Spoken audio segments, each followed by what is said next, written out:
প্রিয় শিক্ষার্থীরা, তোমরা অলরেডি মাধ্যমিক 2024-এর প্রিপারেশন শুরু করে দিয়েছো এবং তোমরা অলরেডি স্কুলে যে টেস্ট এক্সামিনেশন, সেই টেস্ট এক্সামিনেশন তোমরা কিন্তু দিয়ে এসেছো। সেই মাধ্যমিক দেওয়ার জন্য টেস্ট এক্সামিনেশন যেমন গুরুত্বপূর্ণ, তেমনই কিন্তু রিভিশন করাটাও কিন্তু গুরুত্বপূর্ণ এবং সাজেশন সঠিকভাবে, সঠিক গাইডেন্সে সাজেশন করাটাও কিন্তু একটা গুরুত্বপূর্ণ পর্যায়। তো আজকের এই ভিডিওতে আমি কিন্তু মাধ্যমিক 2024-এর সাজেশন নিয়ে আলোচনা করব এবং এখানে আমি যে সমস্ত সাজেশনগুলো তোমাদেরকে প্রোভাইড করব, সেই সাজেশনগুলো কিন্তু মাধ্যমিক 2024-এ তোমাকে অঙ্ক পরীক্ষাতে 100-এ 90 পেতে কিন্তু সাহায্য করবে। তো এই সাজেশনগুলো সম্পূর্ণরূপে তোমার হাতে নিয়ে আসতে অবশ্যই কিন্তু আমাদের এই চ্যানেল আরটি সায়েন্স একাডেমিকে কিন্তু তোমাকে সাবস্ক্রাইব করে রাখতে হবে এবং তার পাশে থাকা বেল আইকনে ক্লিক করে রাখতে হবে এরকম ভিডিও নোটিফিকেশন সবার আগে পাওয়ার জন্য। তো অ্যাট ফার্স্ট আমরা যে বিষয়টি নিয়ে কথা বলবো সেটা হচ্ছে আজকের টপিকে আমরা রেখেছি সরল সুদ, মাধ্যমিক সাজেশন 2024-এর সরল সুদ।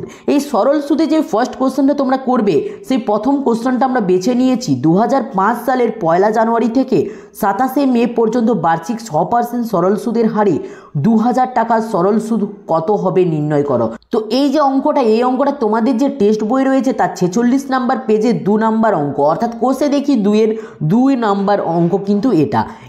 তো সেকেন্ড যে কোশ্চেনটি রয়েছে, একই সময়ে অমল রায় এবং পশুপতি ঘোষ পোস্ট অফিসে 2000 টাকা করে জমা রাখেন। 3 বছর পর তার সুদসহ যথাক্রমে 2360 টাকা এবং 2480 টাকা ফেরত পান।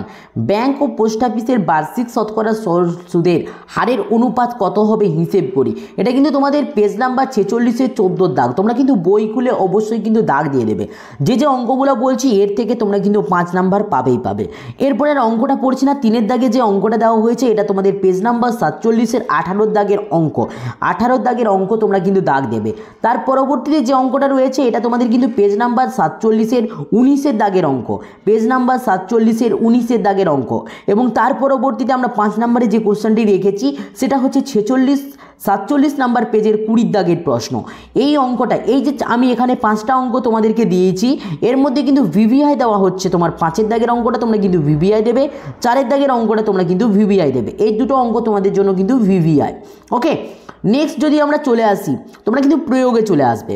প্রয়োগ নাম্বার 9 তোমাদের বইয়ে উদাহরণ রয়েছে যেটাকে আমরা প্রয়োগ বলি। সেই প্রয়োগ নাম্বার 9 থেকে তোমরা কিন্তু প্রথম প্রয়োগটা করবে 9 নাম্বার প্রয়োগ। বার্ষিক 5% সরল সুদের হারে 2003 সালের জানুয়ারি থেকে, অর্থাৎ 1 জানুয়ারি থেকে 4 আগস্ট পর্যন্ত 5000 টাকা ধার নিলে সুদ ও সুদ আসলের পরিমাণ কত হবে হিসেব করে দেখি। একই রকমভাবে তোমরা কিন্তু প্রয়োগ নাম্বার 17 তোমরা করবে। প্রয়োগ নাম্বার 17 কী রয়েছে, বার্ষিক 6% সরল সুদের হারে 5000 টাকা একটি ব্যাংকে জমা রেখে ও বছরের পরে 900 টাকা সুদ পেলেন। ওই ব্যাংকের বার্ষিক সুদের হার যদি 7% হতো তবে কত সময়ে 900 টাকা সুদ পেতাম হিসেব করে দেখি। পরের কোশ্চেন রয়েছে প্রয়োগ নাম্বার 25, একটি মূলধনের বার্ষিক শতকরা একই সরল সুদের হারে 3 বছরে 560 টাকা এবং 5 বছরে 600 টাকা হলে মূলধনের পরিমাণ এবং বার্ষিক শতকরা সরল সুদের হার নির্ণয় করি। এর পরবর্তীতে 4-এর দাগে যে কোশ্চেনটা রয়েছে প্রয়োগ নাম্বার 31, তোমরা কিন্তু প্রয়োগ নাম্বার 31-এ দাগ দেবে। এরপরে আমরা চলে এসেছি সংক্ষিপ্ত উত্তরধর্মী প্রশ্ন। তোমরা সংক্ষিপ্ত উত্তরধর্মী প্রশ্ন থেকে কোন কোন প্রশ্নগুলো করবে না, ফার্স্ট যে কোশ্চেনটা রয়েছে, বার্ষিক সরল সুদের হার 4% থেকে 31% হওয়ায় অমলবাবুর বার্ষিক আয় 60% কম হয়, অমলবাবুর মূলধন নির্ণয়। সেকেন্ড কোশ্চেনটি রয়েছে, শতকরা বার্ষিক সরল সুদের হার কত হলে কোনো টাকা 10 বছরের সুদ আসলের অংশ হবে হিসেব করে লিখি। তো 3-এর দাগে যে কোশ্চেনটা দেওয়া হয়েছে, এই 3-এর দাগের কোশ্চেনটা একটু মিস্টেক রয়েছে। এই কোশ্চেনটা আমি কিন্তু নেক্সট আমি কমেন্টে পিন করে দেবো, তোমরা কিন্তু কমেন্টটা একটু চেক করে নেবে। তো আশা রাখবো আজকের এই ভিডিওর আপডেটটা তোমাদেরকে হেল্পফুল হয়েছে।